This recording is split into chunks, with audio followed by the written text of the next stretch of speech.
రాజ్యాంగం ఆమోదించి మనకు అమల్లోకి వచ్చింది 1950 జనవరి 26 నుంచి వచ్చింది. మనం రాజ్యాంగం ప్రకారమే మన పాలన అంతా జరుగుతుంది కాబట్టి అది మదర్ యాక్ట్ కింద ఉంటుంది. మీరు అందరూ తెలుసుకోవాల్సింది ఏంటంటే అది మదర్ యాక్ట్ రాజ్యాంగం అనేది.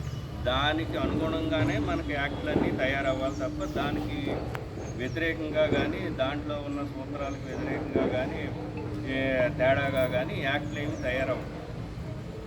దాన్ని అమలుపరచడం మన అందరి బాధ్యత.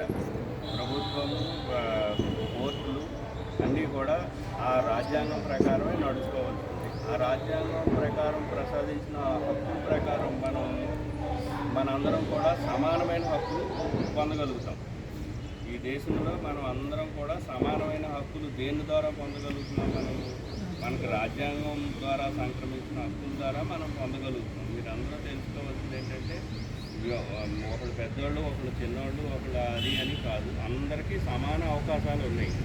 సమాన అవకాశాలు ఉన్నాయని అందరికీ సమానంగా రావు.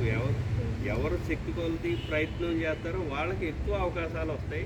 మంచి పోస్టుల్లోకి, మంచి పదవుల్లోకి వెళ్ళడానికి అవకాశం ఉంది. కానీ సమాన అవకాశాలు అంటే పుట్టిన ప్రతి వ్యక్తికి సమాన అవకాశాలు ఉంటాయి. వాళ్ళు ఏదైనా అవ్వచ్చు.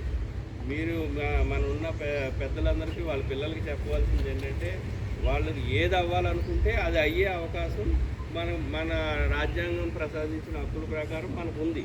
అది మన పిల్లలకి తెలియజేయాలి, పెద్దల పిల్లలకి తెలియజేయాలి. ఏంటంటే ఒకళ్ళు డాక్టర్ అవ్వాలనుకుంటే డాక్టర్ అవ్వచ్చు, ఐఏఎస్ ఆఫీసర్ అవ్వాలనుకుంటే ఐఏఎస్ ఆఫీసర్ అవ్వచ్చు, లేకపోతే మిలిటరీలో చేరాలంటే మిలిటరీలో చేరచ్చు.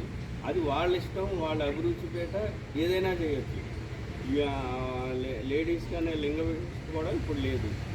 అందువల్ల ఎవరు ఏం అవ్వాలనుకుంటున్నారో దానికి అగ్రానుగుణంగా కృషి చేస్తే అందరికీ సమాన అవకాశాలు ఉన్నాయి. వీళ్ళు చిన్నోళ్ళు, వీళ్ళు పెద్దోళ్ళు, వీళ్ళు ఉన్నవాళ్ళు, వీళ్ళు లేనోళ్ళు అన్నది ఏమీ లేదు. రాజ్యాంగం ప్రసాదించిన హక్కుల ప్రకారం ప్రతి ఒక్కళ్ళు ఏదైనా వాళ్ళ పట్టుదలతో సాధించుకుని అవ్వచ్చు. మనకు అబ్దుల్ కలాం ఆయన జీవిత చరిత్ర చదవడం, కొంతమంది జీవిత చరిత్రలు మనం చదవాలి. చదివితేనే మనకి అర్థమవుతుంది. అబ్దుల్ కలాం నిరుపేద కుటుంబం, ముస్లిం కుటుంబంలో ఎక్కడో కన్యాకుమారి దగ్గర ఉన్న చోట జన్మించాడు. చిన్నప్పుడు పేపర్ బాయ్ కింద కూడా పనిచేశాడు. అలాంటి వ్యక్తి సైంటిస్ట్ అయ్యాడు. తర్వాత అతను రసూల్ని గుర్తించి ప్రెసిడెంట్ కూడా చేశాడు. అంటే ప్రతిభ ఉంటే ఆటోమేటిక్గా అవన్నీ వస్తాయి. అది వాళ్ళ ఉండాలి. కానీ అలా ఆ టైంలో పుట్టిన బోర్డు మంది ఉన్నారు, అందరూ అవ్వగలిగారా అంటే ఆయనకి ఆ పట్టుదల, ఆ వీలు ఉంది కాబట్టి అలాగ అవ్వగలిగారు. అలాగే మన